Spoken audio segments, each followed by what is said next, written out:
everyone, and thank you for joining us for this month's Diversability Unplugged, the true cost of disability, a discussion focused on disability and financial equity put on in partnership with Blend. While we give everyone time to join by waiting a few minutes before we begin, I want to take this time to describe the image on the screen. It's a cream background with navy text. At the top are the words, "Please remember to keep all mics muted." Below that are the words, "Diversability Unplugged, the true cost of disability," which is above 4 round pictures of our panel, starting from left to right. Matthew Cortland, they, them, Senior Resident Fellow, Data for Progress, Tina Mathams, she, her, accountant and financial coach, Rich Donovan, CEO of the Return on Disability Group, and Dante Allen, he, him, executive director of CalAble. Beneath the pictures to the left is a navy banner with a white font, and it says moderator Janelle Stimrich, she, her, account manager for Blend, along with a picture of her. Right aligned at the bottom are the words, "Join our online communities, Diversability Leadership Collective, https //diversability.mn.co, and our Facebook group at https://bit.ly/diversability community.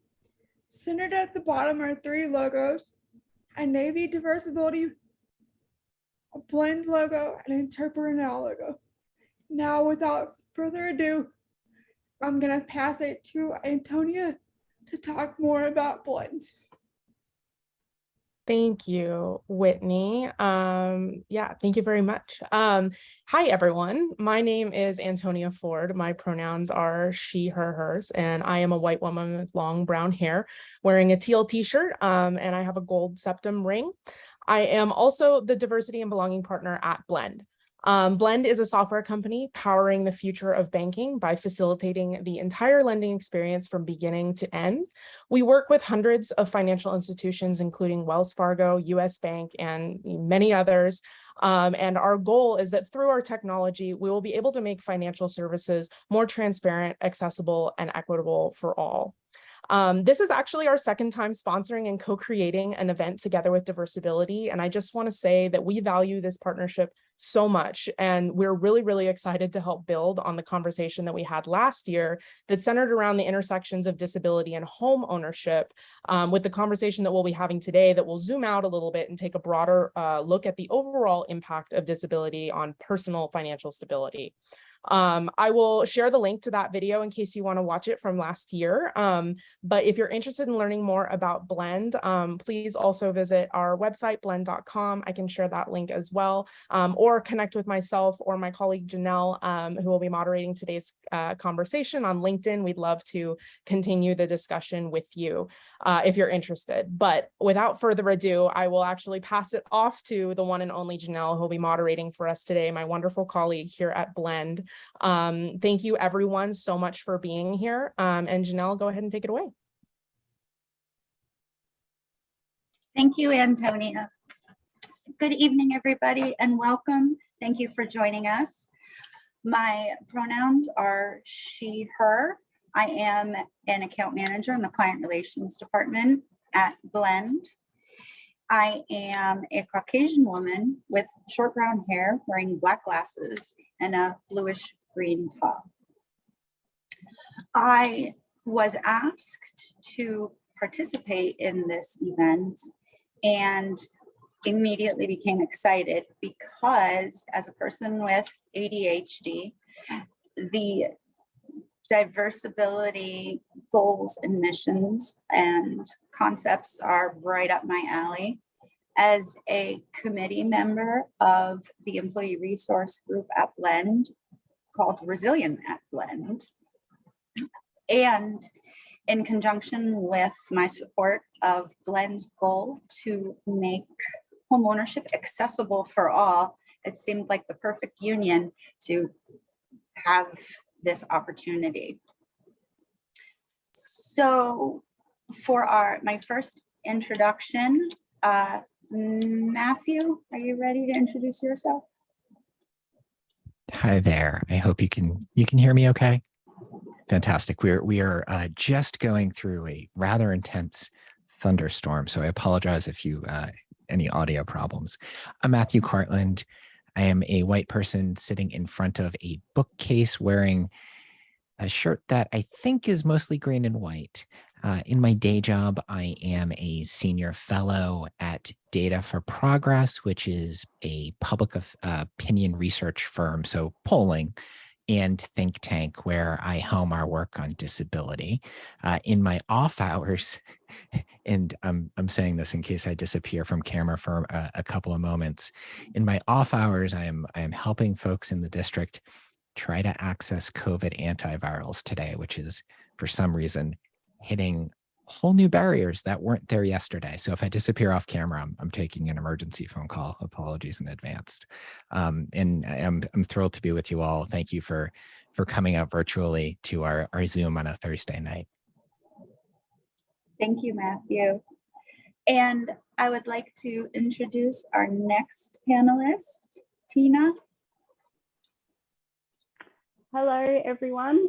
You'll just have to I'm going to excuse myself with my voice today. I'm okay at the moment. I've been recovering from a head cold, so if my voice goes funny and I have to stop my talking, just bear with me. I am an accountant and a financial coach. I live in Australia, in Brisbane, if anyone knows where Brisbane is in Australia. I am a Caucasian woman. My pronouns are she, her. I'm wearing black glasses. I have long brown hair. I've got my white AirPods in and I've got a black top. I'm also I have ADHD. I parent 2 neurodivergent children as well. And I'm so excited to be here today and speak about disability and financial services. Thank you for allowing me to be here. Thank you, Tina. Our next panelist that I would like to introduce, Rich Donovan. Rich, are you ready to take it away?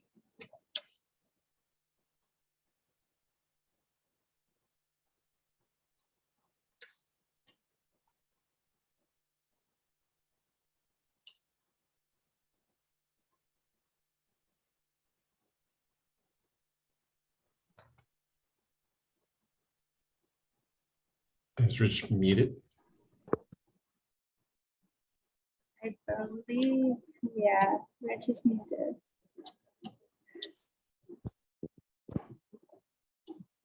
Looks like he's fixing things. He went off camera too for a second.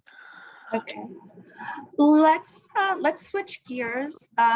Dante, are you ready to introduce yourself? We'll give Rich a few more minutes. I am, thank you. Good evening, everyone. My name is Dante Allen. I am, my pronouns are he and him. I am an African-American male. I'm wearing a blue blazer with a white checkered shirt. And I am in front of a background with the CalAble logo, which is 2 hands clasped over the state of California shape. I am the executive director of CalAble, which is a savings and investment program for people with disabilities offered by the state of California. I'm also an individual with a disability. I was born with spina bifida and am a full-time wheelchair user, and I am happy to join you all this evening. Thank you, Dante. And Rich, last but certainly not least, are you ready to introduce yourself? Sorry about that, guys. I had a CP issue with the mute button. I'm Rich Donovan, the CEO of the Return on Disability Group. We focus on consumer and employee insights coming from people with disabilities. we hope companies figure out how to put those insights into their products, services, and careers. I'm coming to you today from sunny Toronto. Thanks, Rich. Okay, so for our first question, our first topic to discuss, in order to get us all grounded and really started in this conversation and kind of have it in the here and now, can you paint a picture for us of the biggest financial challenges facing people with disabilities today? Dante, would you like to go first? If you don't want to go first, I can try someone else. Dante, you're muted. Sorry about that. I'm happy to go first. The reality is that for many people with disabilities, we sit outside of the mainstream of our economic systems. People with disabilities work less than our counterparts without disabilities, about a third compared to nearly 70% of all people. And when we do work, we're underemployed, meaning that we are employed below our training and education. We often earn less money. We are often unbanked, which means that when we interact with our financial systems, we are using the most expensive, least effective means to access money and other resources. People with disabilities have less in savings. As a matter of fact, most people, over 60% of people with disabilities, say that if they had an unexpected expense of more than $2,000, they don't know where they would get that money from to cover that expense because they're not saving. And it's not by coincidence. As a matter of fact, many people with disabilities rely on government programs, benefits to pay for their basic living expenses. And those programs have limits on what assets you can have. And so those limits, coincidentally or not so coincidentally, are around $2,000. And if you exceed those limits, then you lose your health care or the money that you receive to pay for your food and your shelter. And so it's not a surprise that the majority of us don't know where that $2,000 expense would come from. And might I add that $2,000 limit hasn't changed in decades. So what might have seemed like a lot of money at the time when it was created is not so much now. As an individual, I know that a bill can pop up that can easily deplete $2,000 in savings. On top of that, expenses for people with disabilities are much, much higher. A study by the National Disability Institute showed that for a family that includes a person with a disability, that family needs to earn about 28% more or over $17,000 a year more just to maintain the same standard of living for a family that does not include a disability. And so in short, or in long, I should say, people earn less, have higher expenses, are less involved with the financial systems that can put them on a level playing field. And so it is a difficult position to be in, but fortunately, there are opportunities to try and level things out. Thank you, Dante. We are going to do a little bit more of a deeper dive on some of those topics that you just brought up during some of our other questions. So I look forward to hearing from you on those. Tina, can you paint for us a picture about the biggest financial challenges facing people with disabilities today? Yeah, I'm glad I'm following Dante here because I think he pretty much, painted a really, really good picture of what's happening and the challenges that people with disabilities are facing. And I'd kind of just like to wrap all that up into a bow that is that's where we need the education, the understanding, the acceptance. You know, we all understand these things. We all know these things. Well, you know, I know some of us don't, but it's very easy for us to understand these things because either we live with a disability or we care for people with a disability, we work with them, whatever it may be. But people outside of that don't know any of this. They don't understand that people with disabilities earn less and we have more expenses and all of those things that Dante so well put. So it's absolutely about you know, getting that information out to the world, out to you know, financial institutions, to be able to put some things in place to be able to help people with a disability with their finances, and just trying to help people, you know, understand that it's not, you know, people aren't being difficult. We just need these because we cannot sometimes do the things that other people can very, very easily do. Thank you. And I like that you talked about we cannot, your last statement, we cannot do the things that other people can so easily do, but we work hard to try and do the things that other people, there's no shortage of effort or moxie or energy or attitude from us. Exactly right. Yes. We are totally familiar with that. Yes. Thank you. Rich, can you chime in on this? So just to add to what Dante and Tina said, we actually asked people how much harder they work to achieve the same result. So we interview about 5,000 to 10,000 people with disabilities every year. And we ask them specifically this question every time we interview them. To achieve the same result of your peers, how much harder do you have to work? When we originally asked that question, the top bucket was 30% or more, because I didn't think that it would go above that. 70% of respondents responded 70% or 30% or more. So what we're learning is the productivity of people with disabilities is the same, but the effort is far greater. So what that means is they're putting it the same as their peers, but they're putting in far more. So the resources they have in time, energy, efforts, intellectual capital, all of that is an overspend for the output. So what we're also learning is the vast majority of those people are what we call managing cognitive issues.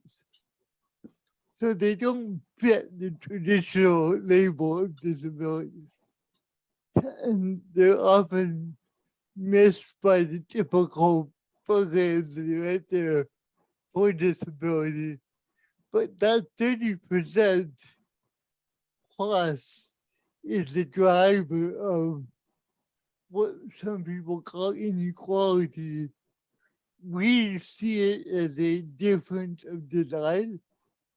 And by adjusting design in services, in products, in environments, that 30% drops ridiculously fast.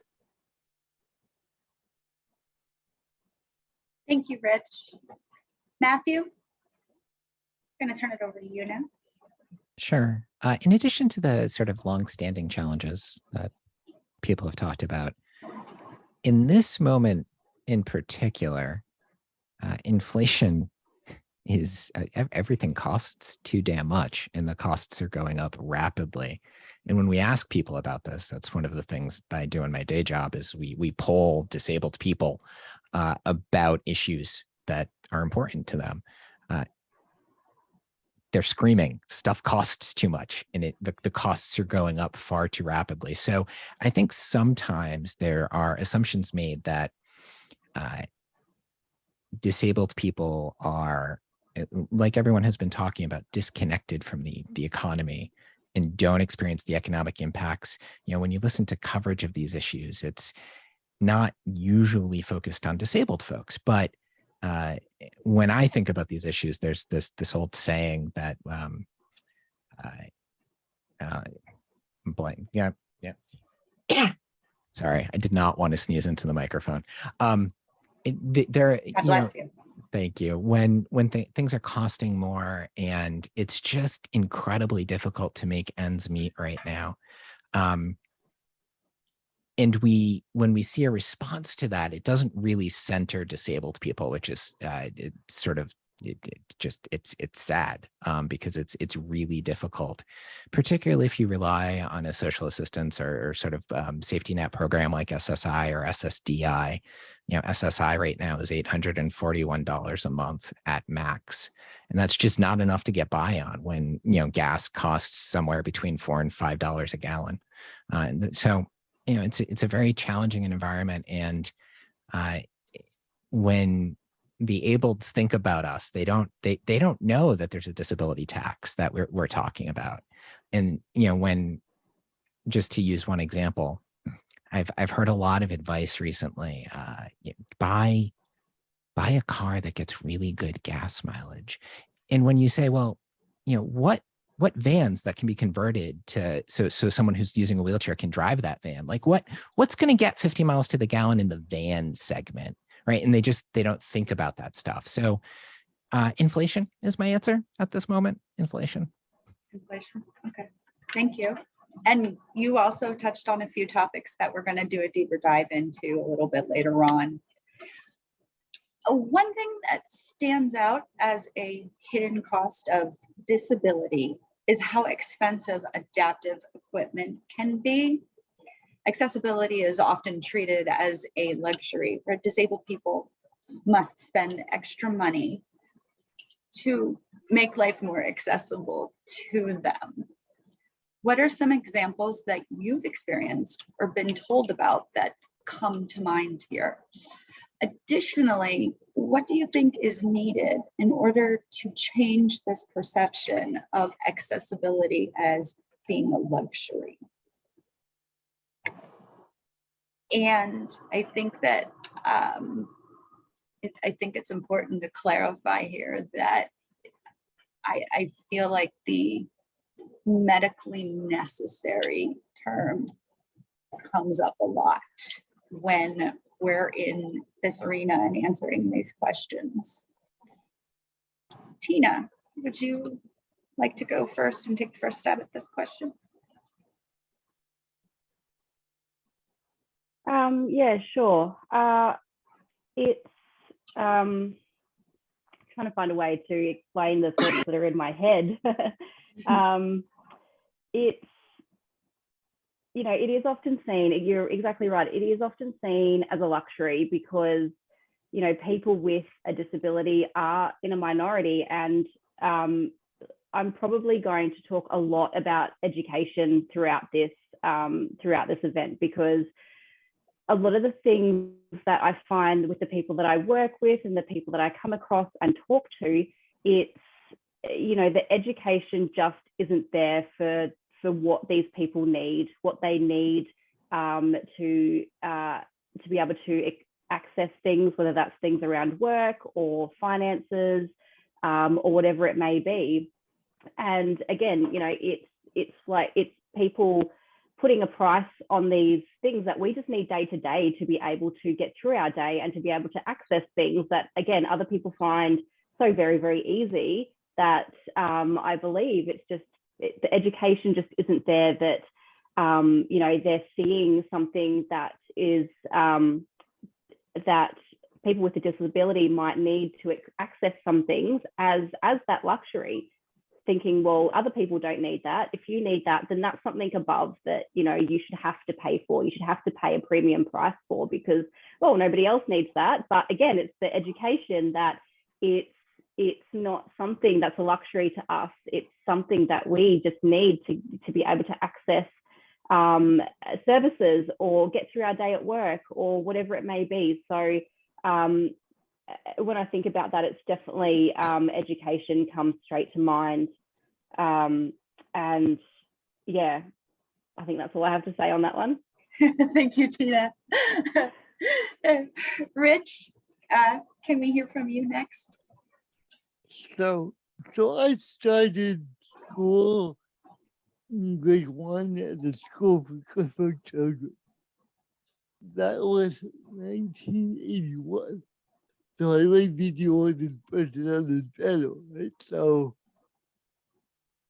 times have changed, but from 1945 to 1995, charities ruled disability.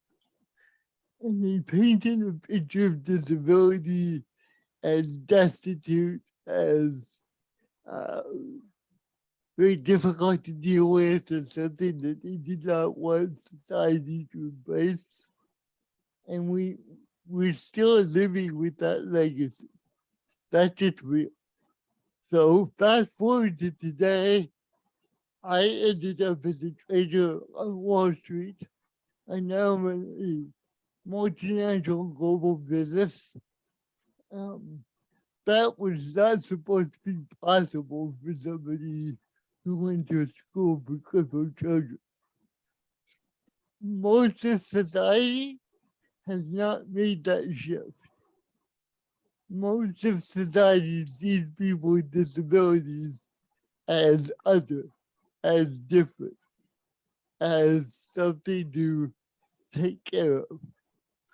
Whether we like it or not, that's just reality. So we as a quote unquote community are far beyond where society is in general. So in order to get them to shift, we have to convince them that it's in their best interest to do so. And to be frank with you, we tend to be really bad at doing that. We tend to have a, you have to do this because it's all right to have this. Most people don't care about that. And as a community, a disability community, we have to get better messaging, get better understanding other people's interests outside of our own, and convince them that design for everybody is a good thing. The good news is, it is a good thing. It's both easy to do, it's profitable, and it's just a good thing overall for society. We just have to use data, information, practical examples of where this worked well at scale to get society to move as a whole, right? So we're beyond these little examples and pilot projects and PSAs. That's behind us, thankfully. But the next challenge is, how do you take the Googles of the world, the Apples of the world, who do this pretty well, and scale it to society's level? That is the answer to the question that you're asking. And unfortunately, that is not a simple thing to do. That's a pretty Herculean task. It's doable because I think society is starting to move our way. But we have yet to put in place the practical steps to get from where we are today to where we want to be. Thank you for sharing that. Thank you, Rich. Matthew? Yeah, I take a fairly expansive view of the definition of disability, in part because I think it's accurate. So, in the United States, for example, the Americans with Disabilities Act defines disability in federal law for the purposes of those civil rights protections to include all sorts of chronic illnesses and other health conditions. So for example, I live with an inflammatory bowel disease called Crohn's disease. The medication that literally keeps me alive, that makes the world a place I can be in and therefore access, a month of it retails for $21,418.67. I did not do that from memory. I pulled up the claim. $21,418.67. Now, I don't pay 21K. I couldn't pay 21K a month, even if it was the difference between life and death. I happen to have decent enough health insurance so that, you know, the out-of-pocket hit is fairly substantial, but it's manageable. That's a significant problem for literally tens of millions of Americans. And we, to the point about messaging, I think there's an opportunity there to grow our political coalition. But when we're talking about access, there's you know, you mentioned medical necessity, and the things that we apply the medical necessity standard to, arbitrarily, capriciously, sort of out of spite, rules that say you can't get a new wheelchair covered by insurance unless a certain amount of time has elapsed, no matter what your individual needs are, verifiable, objective, no matter how many independent professionals you go to. They're just not going to do it, right? And so they're, in one sense, using medical necessity against members of our community. And on the other hand, we have things that are, you know, like medications, prescriptions. There's this entire new sort of field of medication called biologics that usually have to be injected or given via IV. They can't be taken by mouth.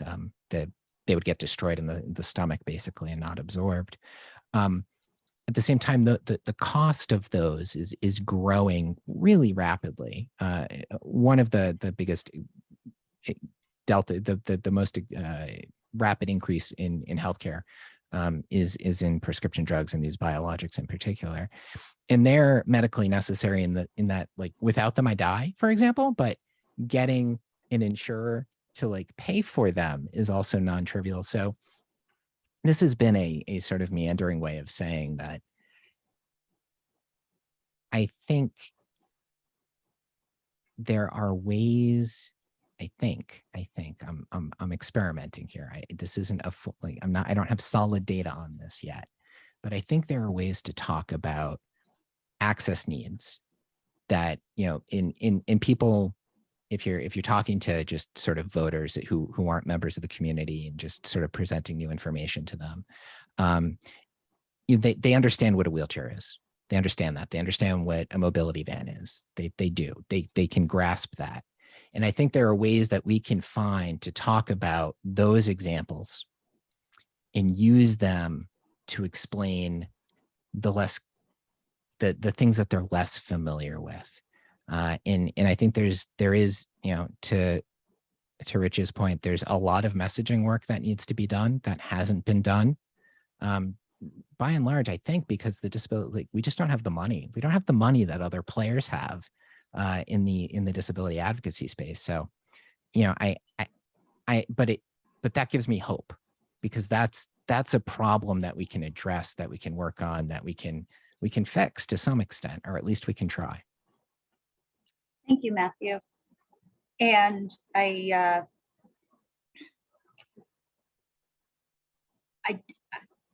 Rich, Dante, sorry, Dante. I do have a follow-up question that I'm going to throw out to the group, but before I do that, Dante, I would like to hear from you. Sure. And I love everything that everyone has said. And like Matthew, I'll give a personal example. And to do that, I have to give you a little bit of background. I am a state of California employee. I have probably really good private insurance based upon my employment. And as my physical condition has changed with age, I look to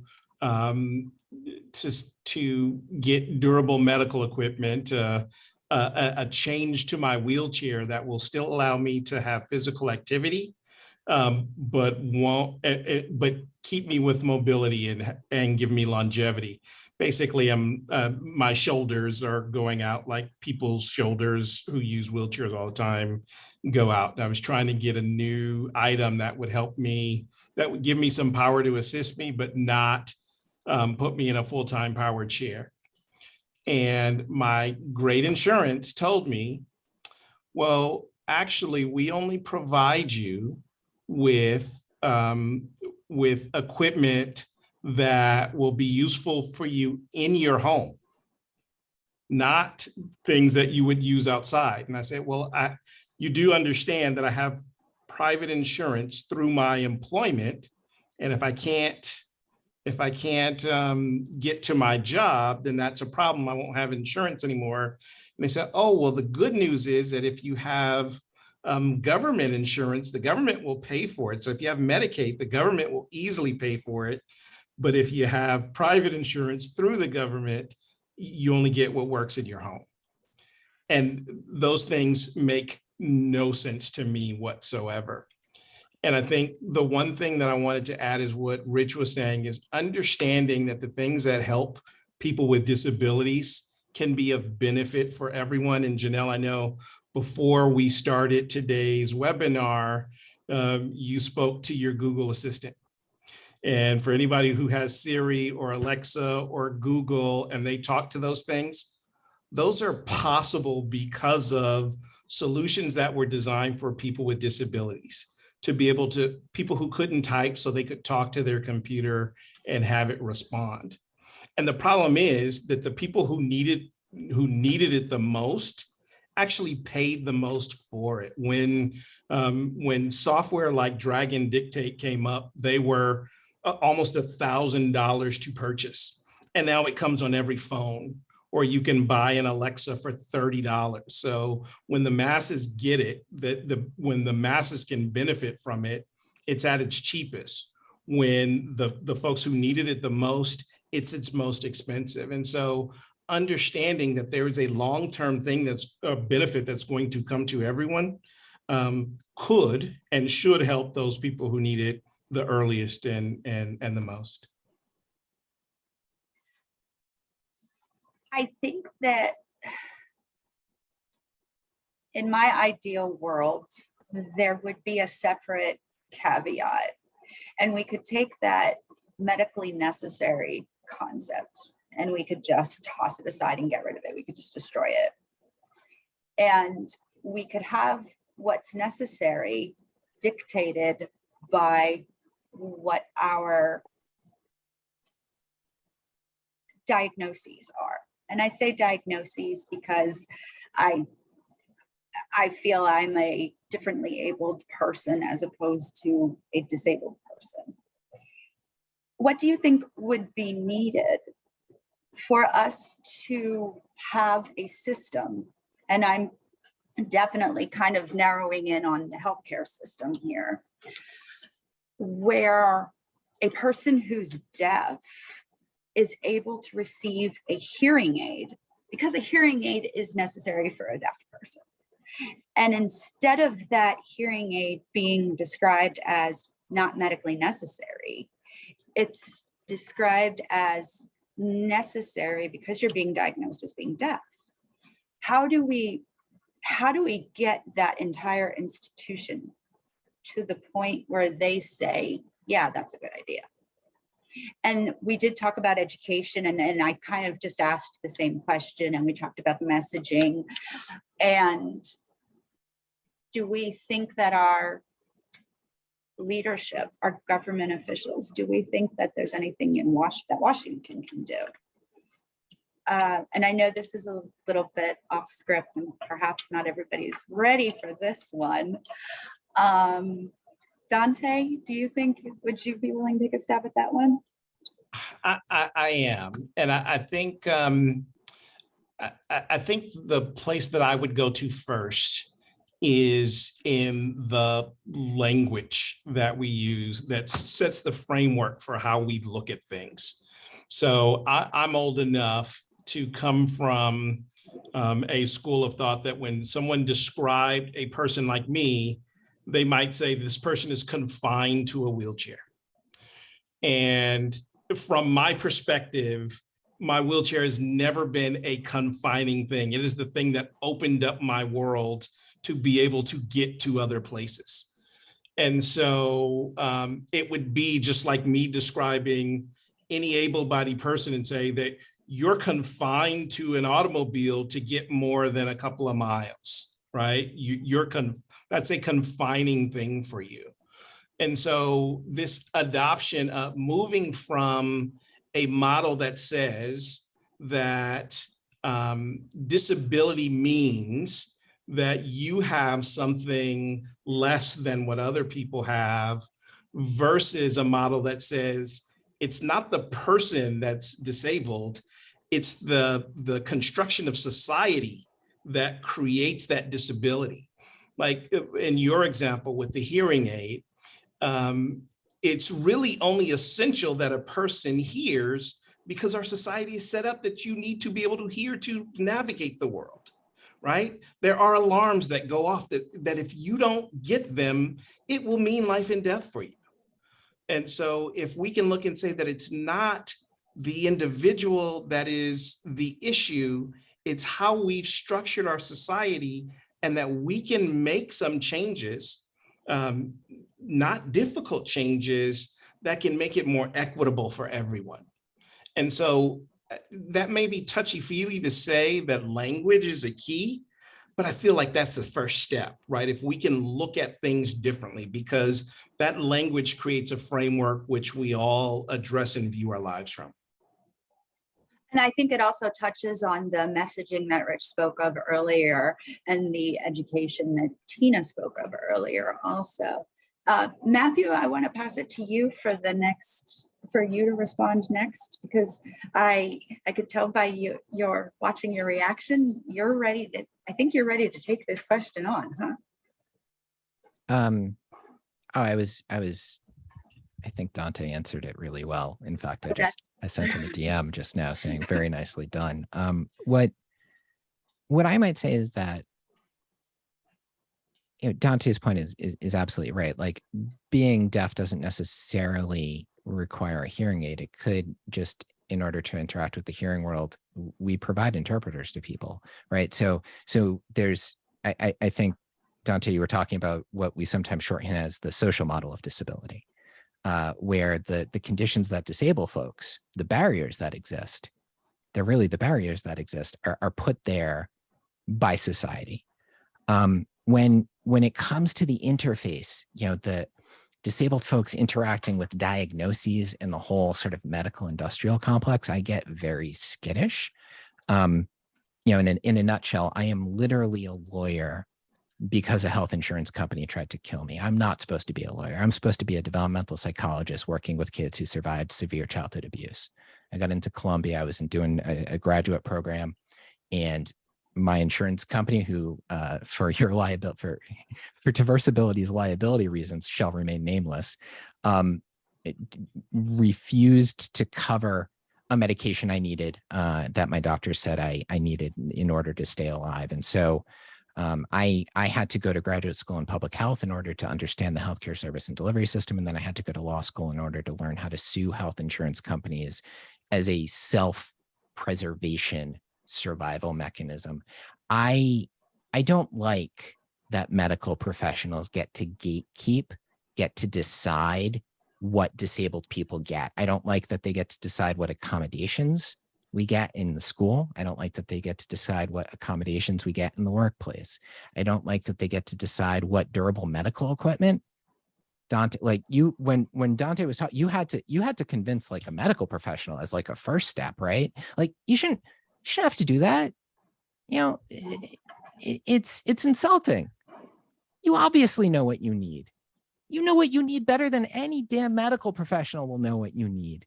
And to make you go try to convince a medical professional who, might give you 15 minutes for you to explain your complex life. You run a damn state agency, sir. Like you should not be doing that. No one should be making you do that. I will leave it with this. I will say that this pandemic, I was already jaded towards the medical industrial complex, but this pandemic has shown me we can't. There were physicians I thought I could trust. There were physicians who said they cared about chronically ill, disabled, and immunocompromised people.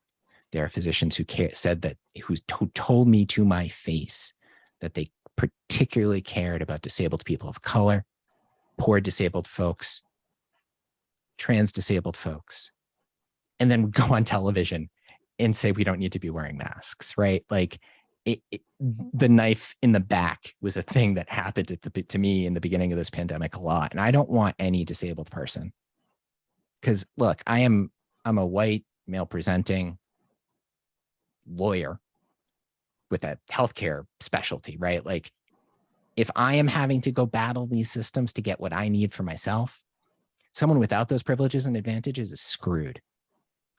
And so, just give people what they need is, I think, like, I always wonder who the scammers are that are trying to scam a wheelchair. Like, a good friend of mine, Rebecca Coakley, says that we need to move away from this model of being perceived as takers, fakers, and money makers. Like we're going to take the wheelchair, or we're going to take the COVID-19 tests and like go down to the street corner and sell them for $20. Like, that is the perception, unfortunately, that many medical professionals have of us. And it's terrible. And I want to burn it all down to the ground. That's where I am. And I am, I think, way more jaded and cynical on this particular question than I was 2.5 years ago. Thank you for that. And if you get the opportunity to burn it down to the ground, give me a call. I'll be right behind you. Dina, can you chime in on this one? Yeah, I will. And my brain started going crazy when Dante was talking, because it reminded me very much of something that does happen here in Australia. And I saw somebody in the comments, I'm sorry, I can't remember who it was, but as Dante was talking, they were saying, they put in the comments, social model versus medical model. And here in Australia, I'm going to give you an example. So here in Australia, we have something called the National Disability Insurance Scheme. And what that does is help people with who they deem has a disability. They help people with money for services they don't have to pay for, money for products that they may not have to pay for, and things like that. So it's a very good scheme, except it leaves out a lot of people who actually do need the help because they deem those people as not having a disability. And combining that and what Dante was saying, and as well as that comment about the social model versus medical model, somebody with ADHD, and I'm going to give an ADHD person as a specific example because I live with it every day and I see it every day, is that we've got a healthcare system that doesn't yet define that as a disability. The Disability Act in Australia here does. It is a disability, it's covered by law, but then we've got a healthcare system that goes, not really a disability, sorry, you don't get anything from us. Then we've got a social model that goes, well, you don't fit here, you don't fit in this workplace because you need these accommodations. You don't fit like a typical person, so you don't get to have the job you want. You don't get to earn the kind of money that some people with a disability are absolutely capable of. So we've got this, it's a big, massive disconnect. And, unfortunately, some people with a disability, mainly, again, I'll use ADHD as an example. It's just like we've got nowhere to go.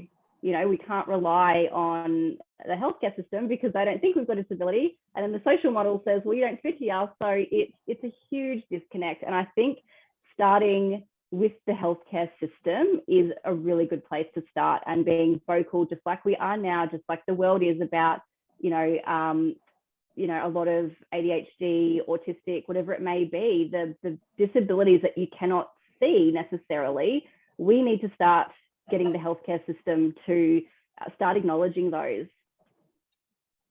Thank you for that. And I, as a fellow ADHDer, I know that well. I know that very well. Rich, could you chime in on this one? So what Dante, Matthew, and Tina have all expressed is what we economists call demand. Right? You told us what you want. You told us what you need. The disability complex does not recognize demand. They recognize legal regulations. They recognize compliance, and specifically in the medical context, they recognize something to fix, right? Disability to a doctor is something to fix. And we know that because when we do our research, the healthcare sector always ends up dead last in our ratings because they don't see disability as a customer, they see disability as a potential cure. And the customer doesn't get what they need out of that service because doctors and medical managers don't look at disability as a customer, they look at it as a patient. So when you flip this on its head, you start looking at these things as a set of demands, a set of needs, a set of demands that are different than the typical. This gets very interesting very quickly. The technology world has started to do that about 10 years ago. And they were pretty bad at it for 5 years. And then the light bulb went on, primarily because they started to realize this is just a better way to design. So the challenge we have is the institutions that you're all talking about. These government institutions, these medical institutions have no way of capturing demand. It's not that they don't want to, they don't know it exists. They don't know that it's there to understand, that it's there to measure, and it's fundamentally the problem that drives this disconnect. Is you're dealing with a set of standards, a set of laws, a set of regulations that have nothing to do with customer demand. And yet we're surprised that there are 2 billion pissed off people in the world, right? When they're not getting what they want, they're not getting what they need, they're being told you will do this. And they're starting to push back and say, no, that's not what we want. And the question I have is, how long will it take for institutions to figure that out? And the unfortunate answer is it's incredibly complex and it will probably take a hell of a lot longer than we wanted to. Thank you for that. So I think we're furthering on a lot of this topic. Our next question goes into the access and the equity realm. Something that has come up in our conversations about this topic in the past is the disconnect between access and equity. How do we see this disconnect between access and equity in financial institutions and other services? And what is the first step towards addressing it? Rich, as an economist, can you take this first? Sure. First thing I had to say is I don't know what equity is. I can't define it. And I bet you if you ask 200 people, you'll get 400 answers. So I'm going to leave equity alone. And I'm going to talk about access. And when we're talking about financial institutions, we're talking about access to services, access to capital, access to different kinds of enabling factors that may help you forward your financial life. This ultimately goes back to demand again. So if you look at the US specifically, most, if not all, of the US banks look at disability as a legal issue, not a customer issue. They look at this as, how am I going to avoid getting sued? How am I going to protect myself legally so I don't end up in court? They are not looking at people with disabilities as a market yet. They don't understand what they want. They don't understand what they need because, frankly, they haven't done the research. So if you come up north to Canada, Canadian banks have faced various kinds of disability regulations for almost 30 years.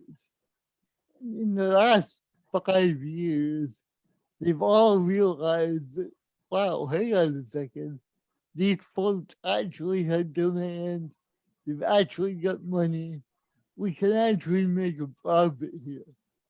So they started to understand disability functionality and how it affects the customer with disabilities as they interact with the banks. They've done research, they understand various ways that banking experiences might impact people with disabilities, and more importantly, ways that they can actually woo customers with disabilities. Yeah, I said woo. That is an economic term. It means to attract, right? So when they started doing that, they realized, oh, this isn't that difficult. We just need to listen and actually deliver on demand. And by the way, it made some financial services better for everyone. So what we need to see in financial services is a focus on those demands, those needs. I know politically it's easy to talk about the unbanked.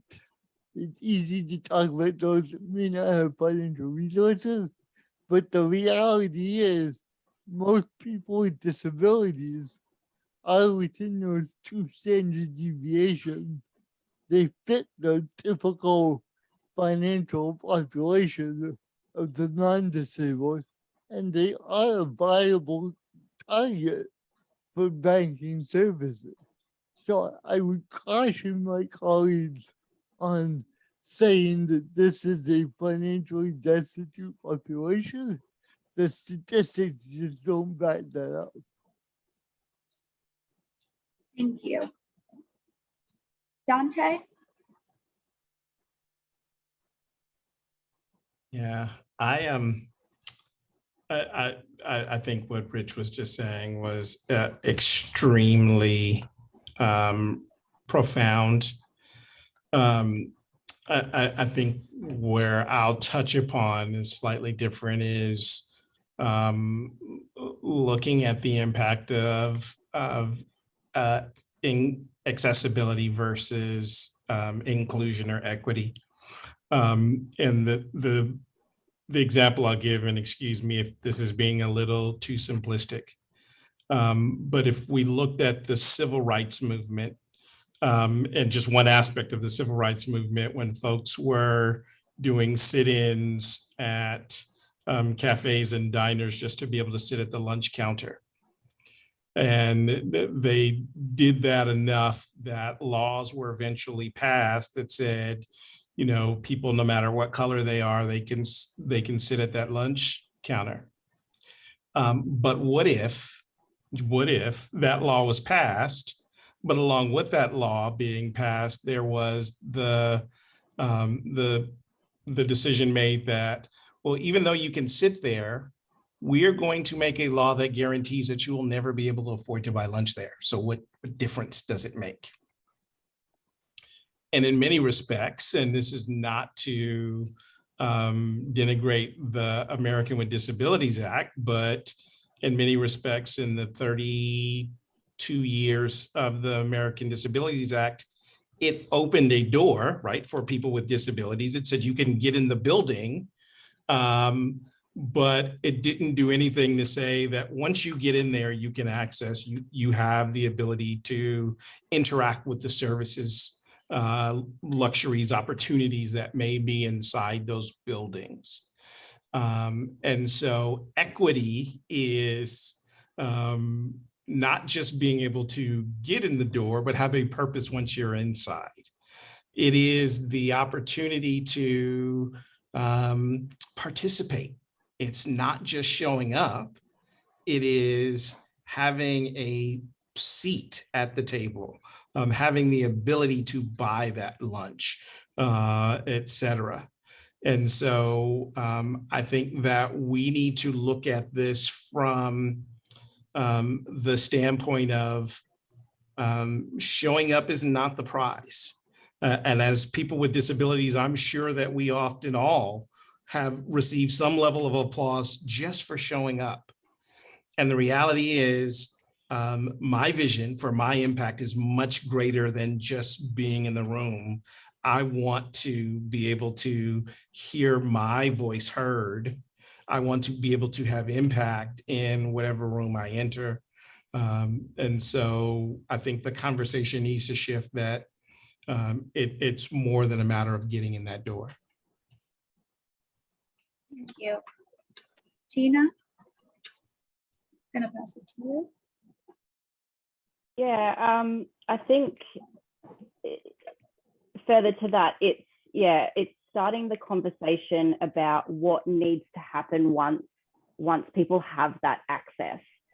Yes, you get this access to, financial institutions or whatever it is, but then once you're there, how can that institution actually help you to get what you might need?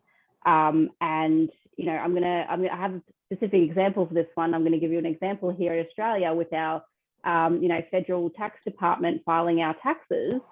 It's very, very, we do need rules and deadlines and things like that, obviously, because, millions of people trying to file taxes and things like that. But it's not very accessible and equitable for people that struggle with that. They struggle with those deadlines. People with ADHD forget those deadlines even exist, and there's nothing in place to not necessarily excuse that, but perhaps,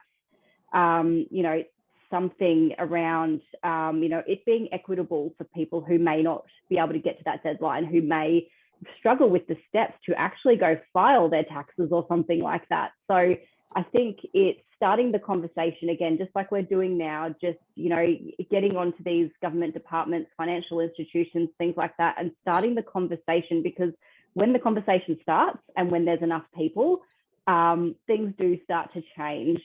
And, I want to sort of throw it back. I can't remember who said it, I'm sorry, but, somebody said earlier that when it's good for the masses, I think it was about the technology, when it's good for the masses, that's when it becomes cheaper, or that's when it becomes more equitable or something like that. So not necessarily it needs to be disability specific. There's other people in the country or the world can benefit from these kind of, access to these institutions. And perhaps it's just, what might benefit everyone will actually greatly benefit somebody with a disability who needs that more equitable steps, I guess, to be able to, do what they need to do. Thank you. Matthew?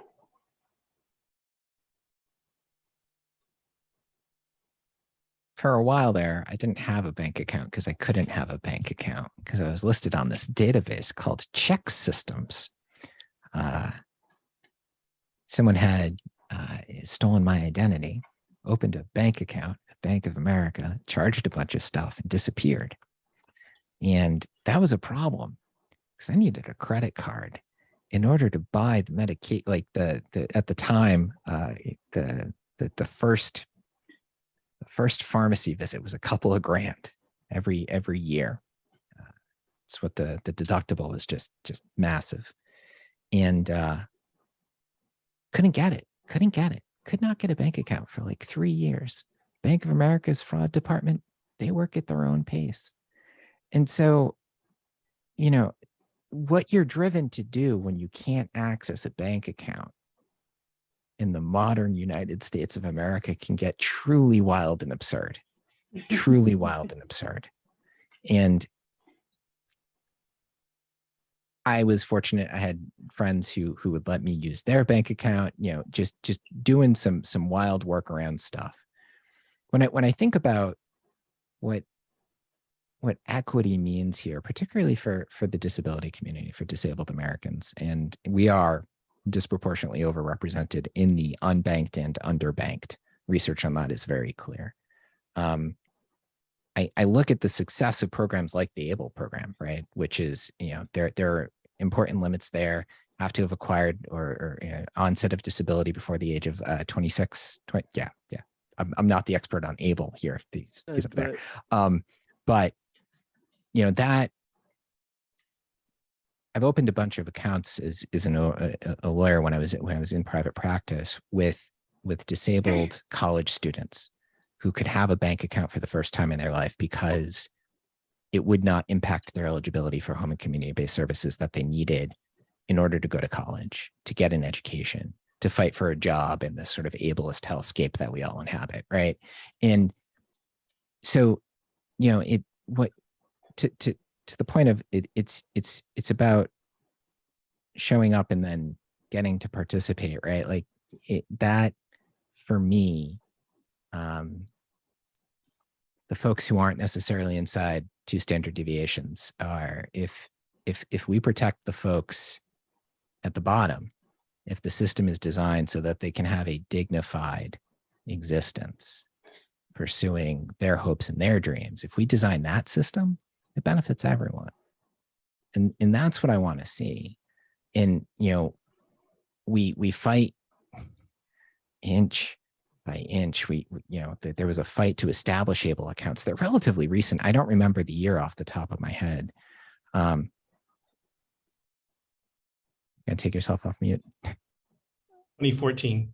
14, is it? Yeah, relatively Yeah. recent. And now the fight is, can we get rid of that age restriction or bump it up so that folks who acquire a disability in middle age aren't completely screwed, right? It is this grinding fight for inch by inch by inch, but every inch that we win, that's a whole chunk of people are people who don't suffer as much. And at the same time, you know, on some of these systemic wins, it benefits everybody. So, you know, that's what I think of when we're talking about equity in this context. Thank you. That is that's some pretty powerful stuff from all of you. Thank you. That is enough of an armor to go out and change the world, right? For our next question, we're going to talk about COVID, right? How has the push towards business as usual in what some would call a post-COVID world impacting people with disabilities, both personally and professionally? Tina, do you want to take this one first? Yeah, and I'm gonna speak to this one on behalf of somebody with ADHD, because I'm sure it's the same in other parts of the world, but here in Australia, through COVID, we've seen a huge jump in people, especially at women as adults, getting diagnosed with ADHD. You know, COVID pushed a lot of people into, mental health areas that nobody was prepared to go. And, we've seen this influx of adults getting diagnosed with ADHD. And what I'm seeing from talking to people is that now all that's happened in the background, and now that people have gone, businesses and professionally have gone, okay, back to work, let's start getting back into the office. Some people still do work from home, blah, blah, blah. But it hasn't, I guess what I'm trying to say is that these people in the background during COVID have been dealing with all these mental health issues, people getting diagnosed with ADHD. They've come out of COVID as a completely different person almost. They now know things about themselves that they didn't know pre-COVID, that now that it's just trying to be business as usual, people don't know what that is for themselves. They're going back into workplaces with an ADHD diagnosis, and they're suddenly navigating a world where they need to ask for accommodations and they don't know how to. They need to, figure out whether they're going to even tell their workplace that they got diagnosed with ADHD, and it's kind of seeing as though workplaces don't even want to acknowledge that people have even been dealing with mental health issues, not necessarily, being diagnosed with a disability. It's even just the mental health issues that COVID provided everybody with. So it's people. I'm seeing people with a lot of stress around this, just being business as usual, because a lot of people don't know what that is now post-COVID and post-ADHD diagnosis and post dealing with, anxiety or depression or other mental health issues that came up during that period. Yeah. The invisible disability realm certainly presents its own specific, unique set of challenges. Mm-hmm. Rich, would you answer? Can you touch on this issue?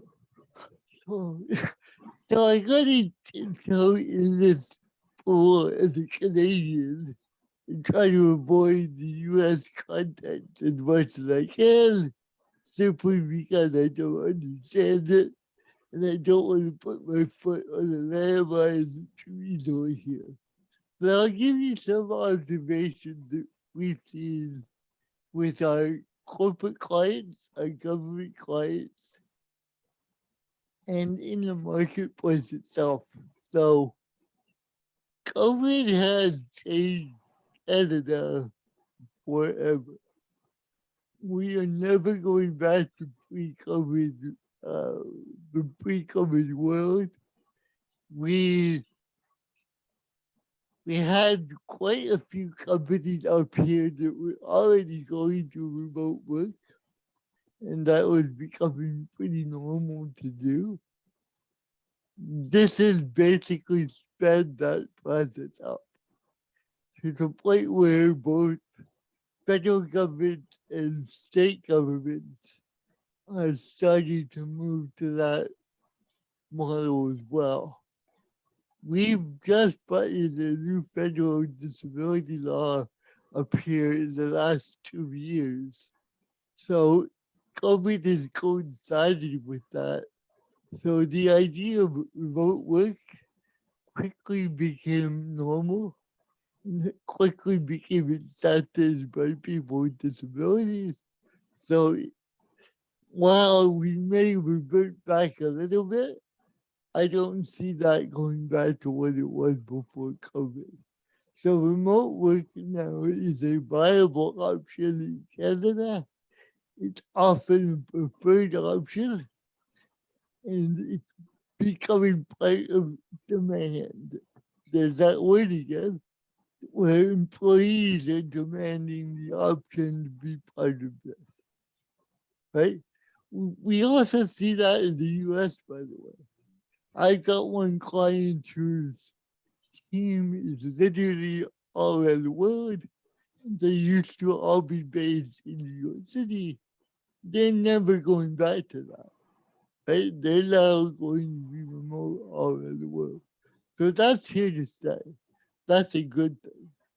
The other piece I want to touch on is this idea of societies acceptance of different during COVID. What we saw in Canada was a remarkable shift,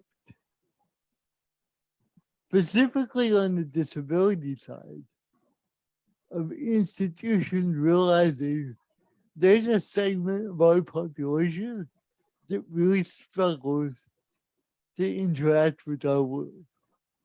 We saw it in retail, we saw it in government, we saw senior leaders of companies and government realize we kind of dropped the ball here and we need to get better. So that changed the demand function for these institutions is that, okay, we need to put disability squarely in our radar here.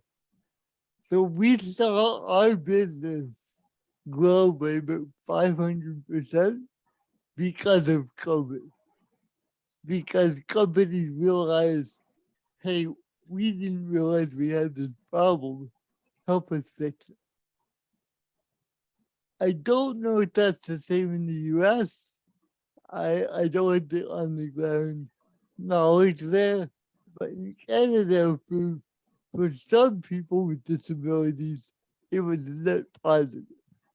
But if you look at the healthcare system, that's a whole different story. COVID has dominated healthcare here globally, across the country, similar to what happened globally, and it's still largely chaos. So anyone that has to deal with that healthcare system today in any meaningful way is fighting through the 7 levels of hell.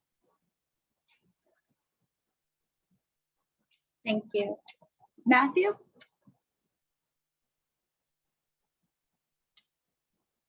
I would start by saying that more than 6.5 million human beings have died from COVID. Their lives forever extinguished. About 1 million of those people are in the United States. 1 million out of 6.5 million for a country that is not that much of the world population-wise. And that every day, 400 or so people are dying in the United States of COVID still. The pandemic is not over. No one wants to be done with the pandemic more than disabled, chronically ill, and immunocompromised Americans. We just don't have the luxury of pretending that the pandemic is over when it isn't. When I think about, the business context in Ask Jan and in accommodations,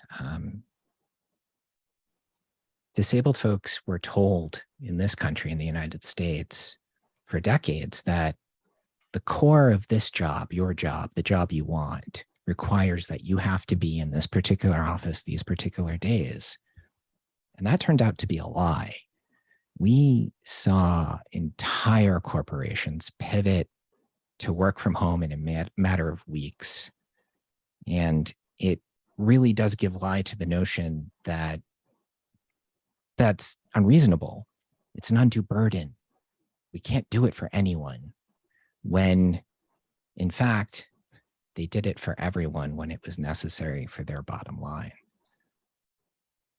At the moment, we are seeing this sort of forced return to normal, even though nothing is normal. I've lost people. Most of my friends have lost people.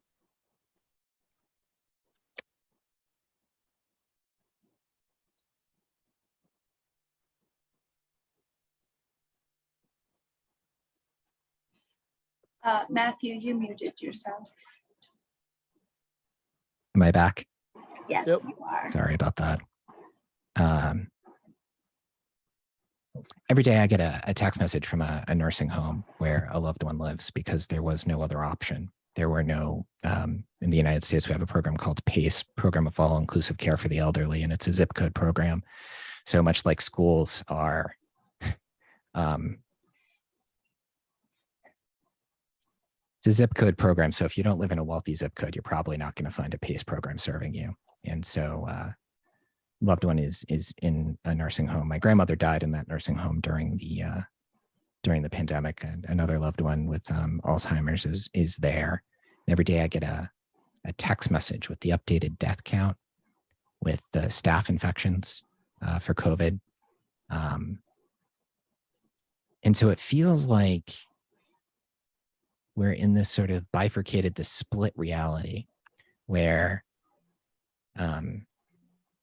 that's a text message that comes in every day. And then I also get text messages from loved ones who actually work in financial services and are being told they have to go back to the office. At first it was 2 days a week, and now it's 3 days a week, and then it's going to be 4 days a week. And there are no COVID mitigation measures. There are no safety measures. There are no CO2 monitors. There are no HEPA filters. There are no CR boxes. We've just all decided, we, not us, but we have all decided that things are going to go back to the way they were because it's too inconvenient for the people with power if they don't.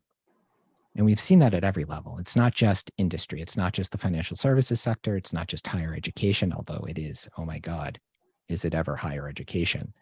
I have had colleges with tens of billion, well-resourced institutions say that, remote instruction, Zoom is not a reasonable accommodation, just blanket denial. They're not doing it for anyone. They're not even looking at requests anymore, which, by the way, violates federal law. We're seeing that in the workplace. We're seeing it in higher education. We're seeing it in healthcare facilities. We were in a pandemic in which healthcare facilities were telling people to remove their N95, immunocompromised people to remove their N95 mask and replace it with a facility-issued surgical. And I don't know where this goes from here. I really don't. But it doesn't go anyplace good. It does not go anyplace good. Out of this, for context, this is all I do now. This is like consumed my professional life. It's just fighting for inches of less bad, less terrible COVID response policies. And I go to bed every night thinking about the enormity of human suffering that would be easily preventable if we decided to care about each other. If we decided to care about each other. And you know what? It's like, if you're here, odds are, just looking at the public opinion data, odds are if you're here, you're watching this, it's not really you. You're probably not the CEO of Goldman trying to force a return to the office.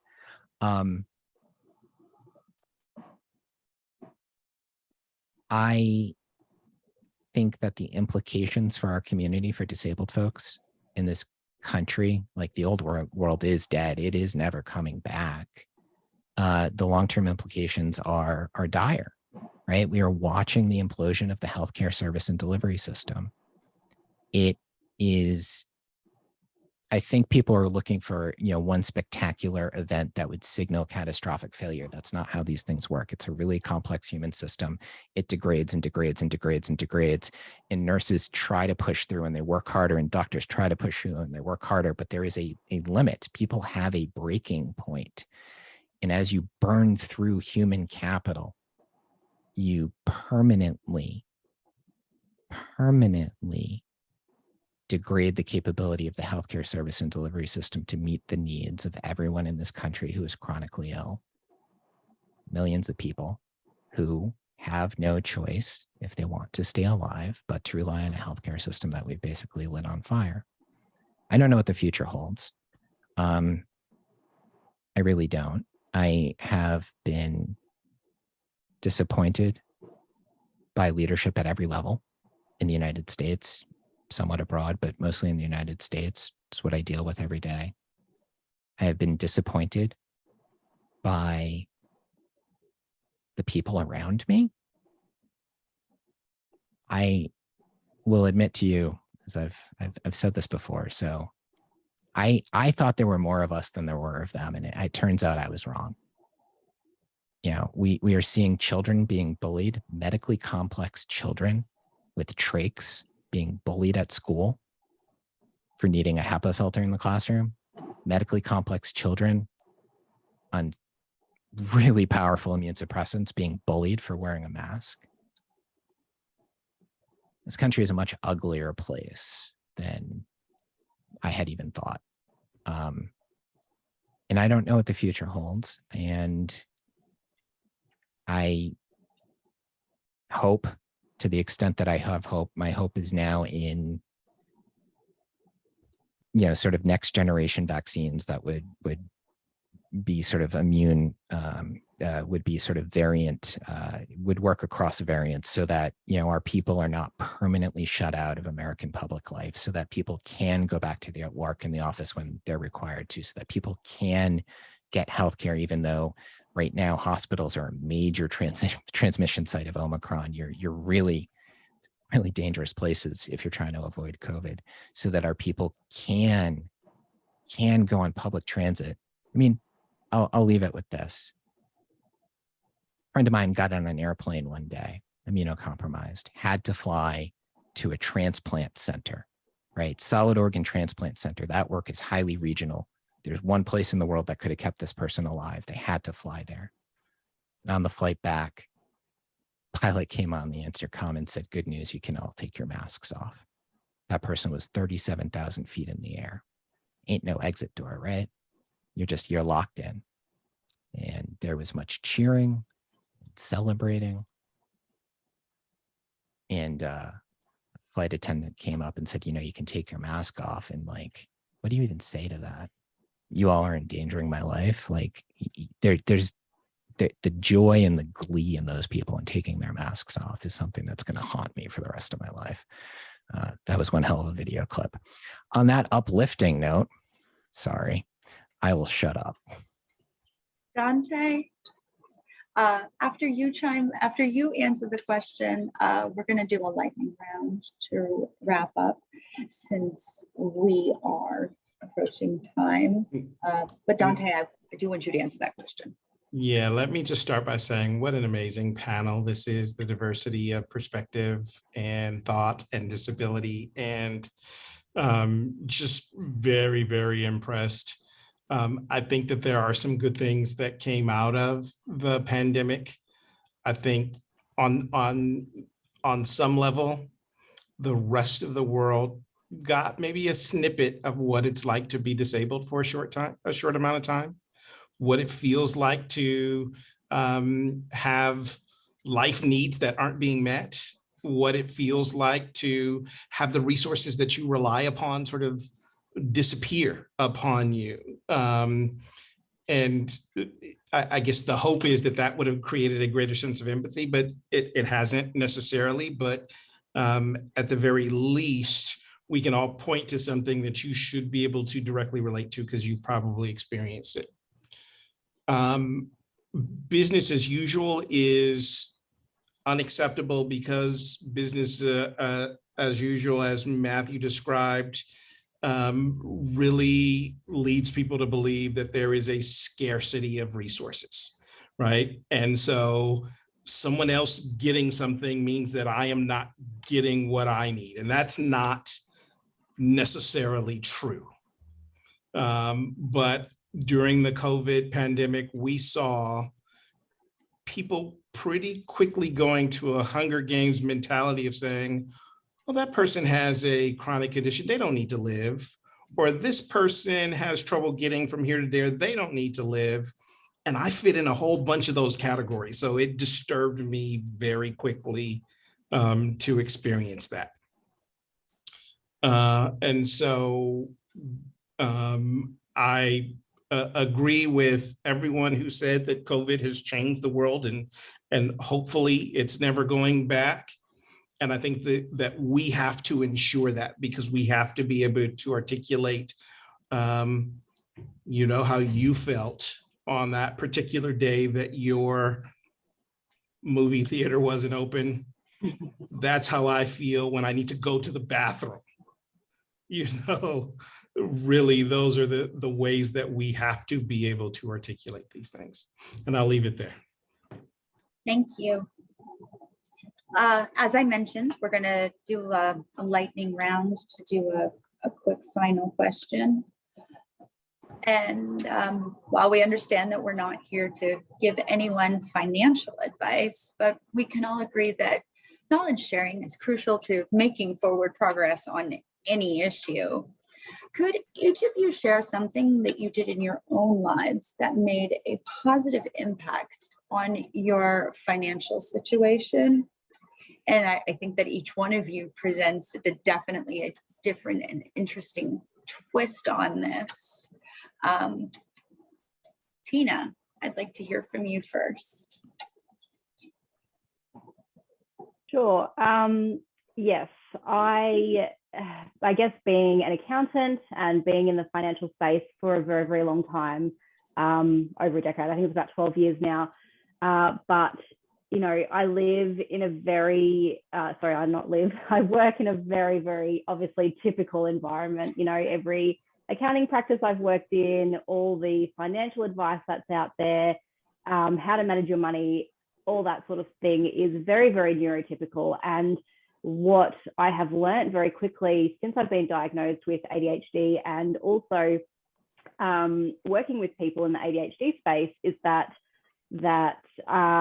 advice and the way to deal with your finances and manage finances does not work for a lot of people.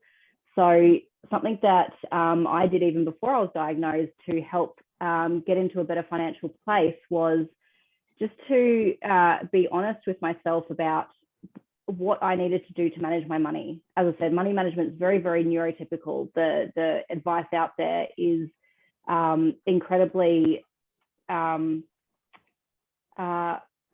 is the only word that's coming to mind, sorry, but it comes down to understanding what your different needs are when it comes to money, asking for help, asking for accommodations if you need to.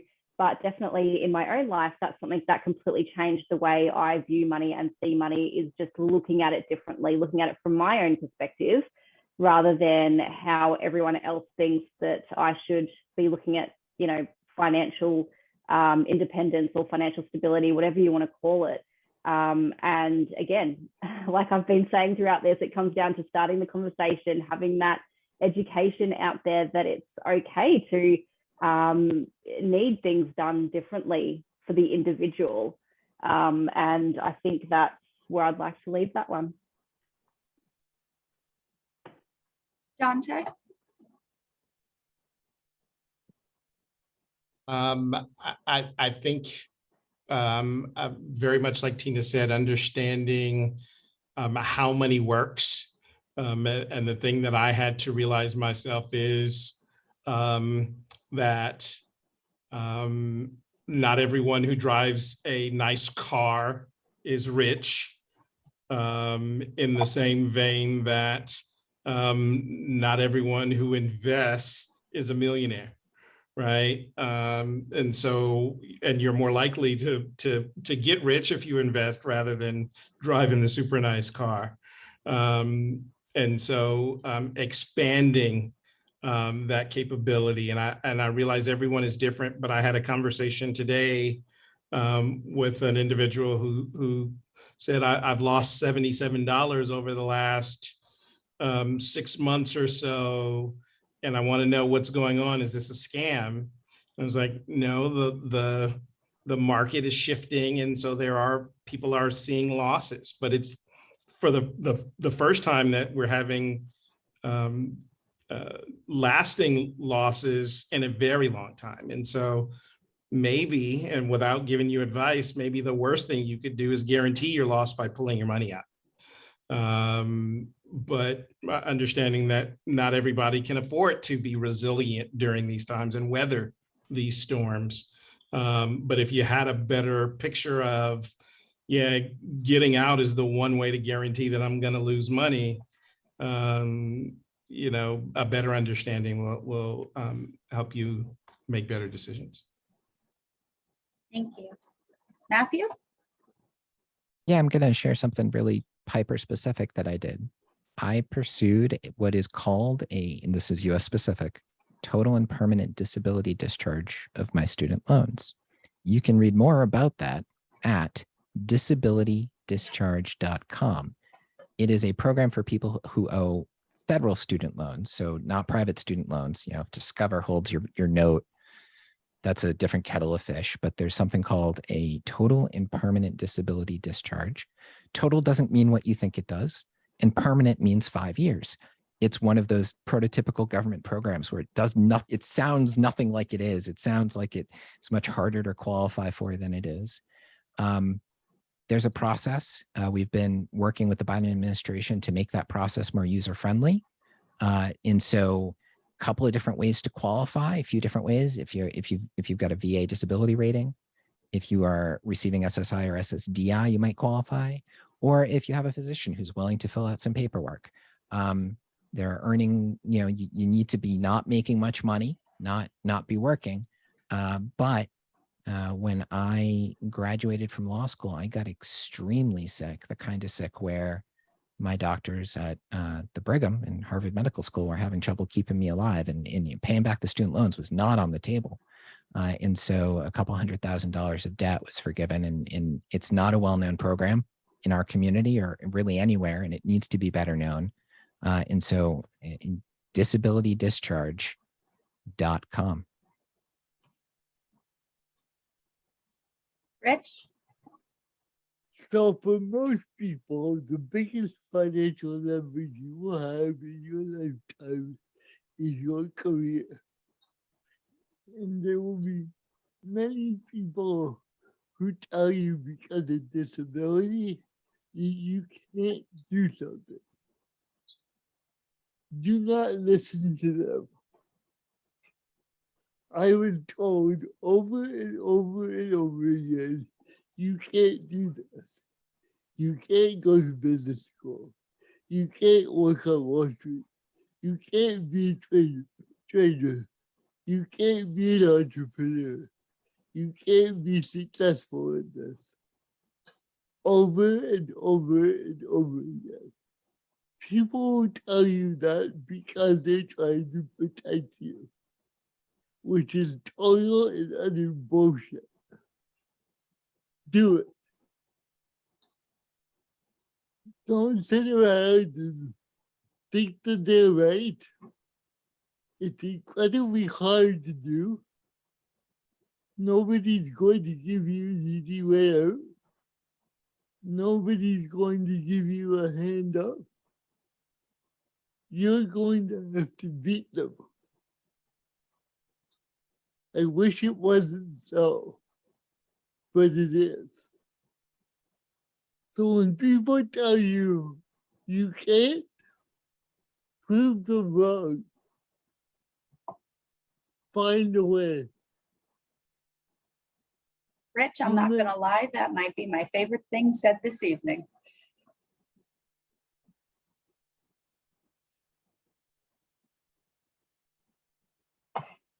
Thank you all so very much.